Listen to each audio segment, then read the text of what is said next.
பேரவைத் தலைவர் அவர்களே, திராவிட முன்னேற்றக் கழகம் 6வது முறையாக ஆட்சி அமைச்சு 4வது ஆண்டை நிறைவு செஞ்சு 5வது ஆண்டில் அடியெடுத்து வைக்கும் பொற்காலம் விரைவில் தொடங்கப் போகிறது. முத்துவேல், கருணாநிதி, ஸ்டாலின் என்னும் நான் பொறுப்பேற்ற மே 7க்கு இன்னும் 7 நாள் தான் இருக்கின்றன. இந்த நேரத்தில் இதுவரை செயல்படுத்தி இருக்கக்கூடிய திட்டங்களால், செஞ்சிருக்கக்கூடிய சாதனைகளால் 7வது முறையும் தமிழ்நாட்டில் திமுக ஆட்சிதான் அமையும் என்ற நம்பிக்கை எனக்கு நிறையவே இருக்கிறது. என்னோட 60 ஆண்டு கால பொது வாழ்க்கையை ஒரே சொல்ல குறிப்பிடுற மாதிரி தலைவர் கலைஞர் அவர்கள் ஸ்டாலின் என்றால் உழைப்பு உழைப்பு உழைப்பு என்று சொன்னார். அவர் இன்னைக்கு நம்மோடு இருந்திருந்தா ஸ்டாலின் என்றால் சாதனை சாதனை சாதனைன்னு நெஞ்சு நிமித்தி கம்பீரமா சொல்லியிருப்பார் என்பதை நான் ரொம்ப பணிவோட சொல்லிக்கிறேன்.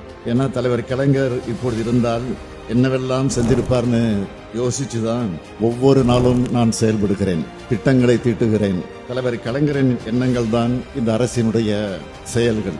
அந்த செயல்களால் விளைஞ்சதுதான் இத்தனை சாதனைகள் என்பதை பெருமையோடு சொல்லிக்கிறேன்.